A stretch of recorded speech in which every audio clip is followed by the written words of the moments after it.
কিছুমান মানুহে প্ৰশ্ন কৰে তোমালোকে ভাড়াঘৰত থাকা নেকি, তোমালোকৰ ঘৰ নাই নেকি? সেই মানুহক ক'ব বিচাৰিছোঁ আমাৰ ঘৰ আছেনে নাই, সকলোকে ভিডিঅ'টো চাই থাকিব বুলি আশা কৰিছোঁ। হেল্ল' এভৰিৱান, কি খবৰ? আশা কৰিছোঁ আপোনালোক সকলো ভালেই আছে, আমিও ভালেই আছোঁ ভগৱানৰ আশীৰ্বাদত আৰু আপোনালোকৰো আশীৰ্বাদত।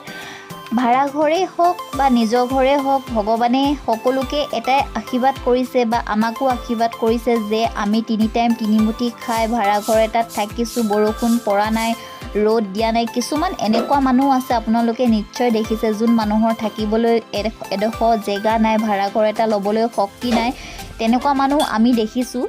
সেইকাৰণে ভগৱানক ফাৰ্ষ্টতে ধন্যবাদ যে আমাক তিনি টাইম তিনিমুঠি খাবলৈ শক্তি দিছে আৰু কোনোবা এজন মানুহ আহিলেও আচাৰ ব্যৱহাৰ কৰি বা খোৱাবলৈ শক্তি দিছে। লাগি হ'লে আমি ভাড়াঘৰতেই থাকোঁ বা নিজৰ ঘৰতে থাকোঁ, য'তেই থাকিলেও আমাক ভগৱানে সেইটো শক্তি দিছে বুলি মই ভাবোঁ।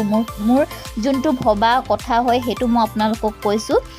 আৰু ভাড়াঘৰত কাৰোৰ চখ নালাগে, আচলতে কাৰোৰ থাকিবলৈ দৰকাৰ নাই, কিন্তু কিছুমান কামৰ কাৰণে আমি প্ৰতিজন মানুহে নিজৰ কামৰ কাৰণে আমি ভাড়াঘৰত থাকিবলগীয়া হয়। মোৰো ঠিক তেনেদৰে, আৰু মোৰ কামৰ কাৰণে মই 19 চনৰ পৰাই মই ভাড়াঘৰত থাকিবলগীয়া হৈছে। আৰু কিছুমান মানুহে ভাবে যে কি আমাৰ ঘৰ দুৱাৰ নাই বুলি, সেইটো নহয়।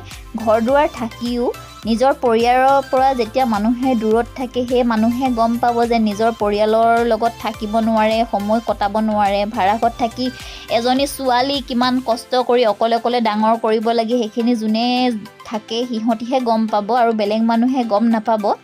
যি কি হওক নহওক, এই ভিডিঅ'টো আচলতে বহুত আগৰে ভিডিঅ' হয়, কিন্তু মই ফেচবুকত আৰু ইউটিউবত এইটো কাৰণেই দি থ'ব বিচাৰিছোঁ। কিছুমান মৰম সোমাই থাকে এই ঘৰটোৰ লগত, ঠিক তেনেদৰে ভাড়াঘৰ হয়। ভাড়াঘৰ যদিও নিজৰ নিচিনা আছিলোঁ আৰু বহুত মৰম সোমাই আছে এই ঘৰটোৰ লগত, বহুত মানে স্মৃতি সোমাই আছে। ইয়াতে মই বেটি জন্ম হৈছে, সৰুৰ পৰা ডাঙৰ হৈছে, 1.5 বছৰমান তাতে আমি থাকিছোঁ বেটি জন্ম হোৱাৰ পিছত, কিন্তু উপায় নাই, কিছুমান কামৰ কাৰণে আমি তাৰ পৰা গুচি আহিবলগীয়া হৈছে।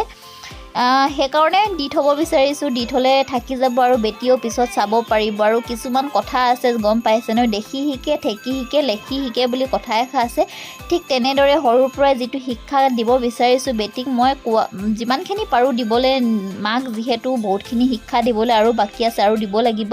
তেনেকৈ মই পূজা কৰা দেখি তাই দেখিছে নহয়, গোটেই টিলিঙাটো বজাই নিজে গোটেই ঘৰটো ঘূৰি ফুৰিছে। কিয়নো গম পাইছে, এতিয়া খোজকাঢ়িবও জনাই নাই, আপোনালোকে নিজে দেখিছে আৰু ভিডিঅ'বোৰত তাই খোজকাঢ়িবলৈ ভালকৈ জনা নাই, কিন্তু তথাপিতো টিলিঙাটো লৈ গোটেই ঘৰটোতে, মই যিহেতু টিলিঙা ঘণ্টি বজাই ইফালে সিফালে গোটেইফালে ঘূৰি ফুৰোঁ, পূজা দিওঁ, তাইও তেনেকৈ পূজা দিছে। ঠিক তেনেদৰে মোক চাই লৈ পিনি অলপমান কপি কৰিছে বুলিয়ে কৈছোঁ। আৰু তাই যিহেতু পূজা কৰি বহুতেই ভাল পায় আৰু ময়ো ভাল পাওঁ পূজা কৰি, সেই সৰুৰ পৰাই যোনখিনি দেখিছে সেইখিনি শিকিছে।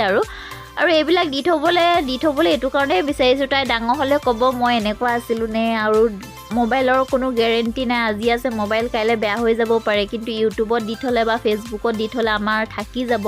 কেতিয়াবা ভাবোঁ কি জানেনে, আমাৰ দিনত যদি মোবাইলৰ এইবিলাক সুবিধা থকা হ'লে আমি কেনেকুৱা আছিলোঁ, সৰুতে চাব পাৰিলোঁ হ'লে, হয় নাই বাৰু? কেতিয়াবা দুখ লাগে, কিন্তু হ'লেও যিহেতু বেটীৰ কিছুমান স্মৃতিবিলাক সাঁচি ৰাখিব বিচাৰিছোঁ ইউটিউবত আৰু ফেচবুকত।